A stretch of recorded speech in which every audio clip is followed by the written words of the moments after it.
Hi everybody. Today's our topic is about human environment. Last class just we started that topic. Anyway, today we will continue with the same topic. Last class we learned human dominate the planet Earth and make changes in the surrounding according to their need. So they form the most part of environment. Then ma'am told two example. One example we will look small population of primitive people living in dense forest. They are not at all making any disturbance or they are not harming the environment. They are living in harmony with nature. Then we will look another example. On the other hand, large population, those who are living in developing and developed nations, they are making many changes in our environment. Actually, according to their needs, they are making many changes in our environment. It will affect the ecological balance. Now we will study our next topic, human environment in India. Human environment in India. In the quarter of the century, India has made many attempts to achieve human welfare and prosperity. So if we are looking in the quarter of the century, India has made many attempts to achieve human welfare and prosperity along with safeguarding our natural environment. And we make many steps for achieving sustainable development. So what is sustainable development? Sustainable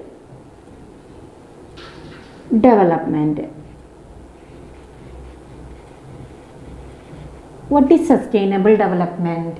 Balancing the use of resources and conserve them for future generation is known as sustainable development. So what? We have to balance the use of resources. Balancing the use of resources.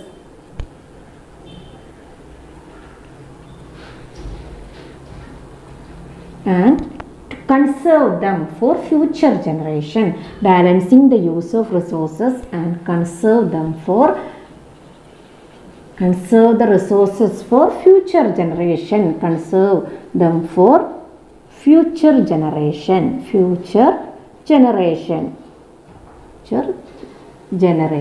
This is known as sustainable development. Anyway, what ma'am told children, we have to balance the use of resources. Then only our next generation can make utilize of resources. If we are using more and more resources, some resources, if we use more and more, what will happen? It will be exhausted. So if we have to control the use, then only our future generation can enjoy or they can use these resources. That is known as sustainable development. We have to use the resource in a sustainable manner. I think it is clear to you. Anyway, there are many steps we are taking, many steps to achieve sustainable development. There was increasing concerns over rising water pollution, water and air pollution, protection of wildlife and forest, etc. We will discuss it with some example.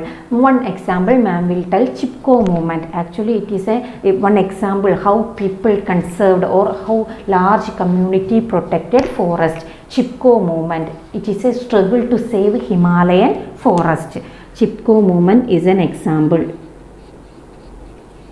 How community saved forest. Okay, Chipko movement. Actually, it is an example for struggle to save Himalayan forest.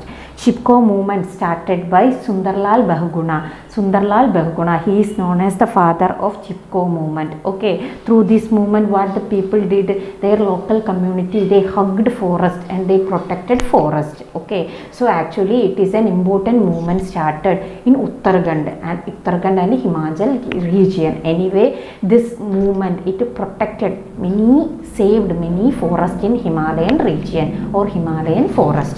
Another example, we can tell several anti-dam protests in central and south India. For example, Narmada Bachao Andolan. Narmada Bachao Andolan. A dam was built. Sardar Sarovar Dam was built in the river Narmada. So what happened? When dam is constructing means what will happen? It will affect the people. Large scale displacement will be there. Large scale deforestation will be there. So what happened? People or local community, they protested or the environment environmentalists, they protested against dam constructed in Narmada River, Sardar Sarovar Dam. So that movement is known as Narmada Bachao Andolan.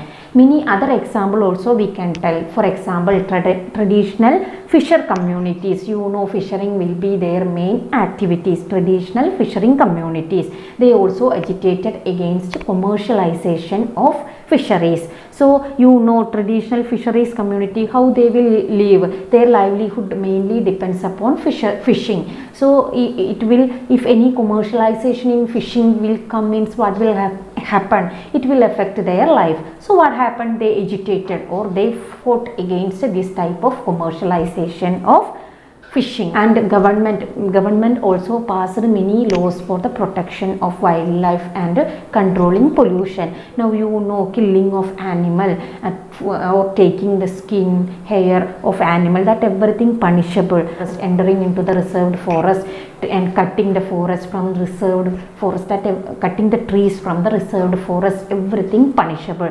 So government also passed many laws for the protection of wildlife and forest or controlling pollution. Now we will study what happened to the human environment in the liberalized era.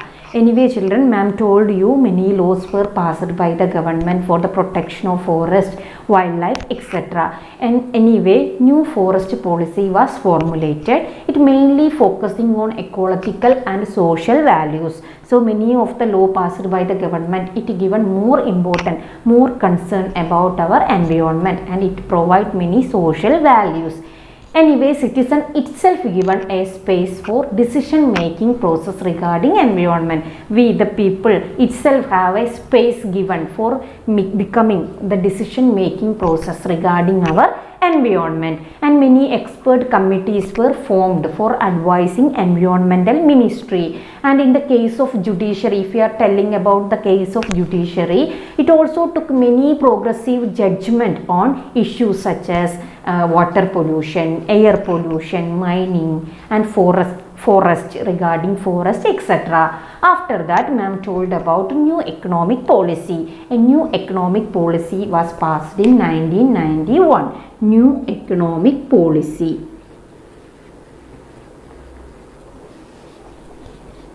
When it was passed in 1991, and ma'am told what are the result of new economic policy? LPG. Okay, liberalization, privatization, globalization. These three are the result of new economic policy passed in 1991. So what ma'am told is clear. Once again tell me, liberalization, privatization and globalization, these are the result of new economic policy passed in 1991. Anyway, after globalization or after liberalization or after new economic policy, India's economy opened to global investment. Export, import, that everything increased in India, and large number of sectors in India are privatized, means made under privatization, or it is privatized. And ma'am told no, many environmental laws are there. Anyway, the existing environmental laws, it became less rigid due to these new economic policies. What happened? These new policies led to increasing production and export of minerals, marine fisheries, etc. So they all made a severe consequences for land, forest, water and coastal and marine environment. So you know children, these type of export, import, that everything will increase, means it will create a severe impact on our environment. Then ma'am told about overfishing and aquaculture. Aquaculture means farming of aquatic organism. So what is aquaculture?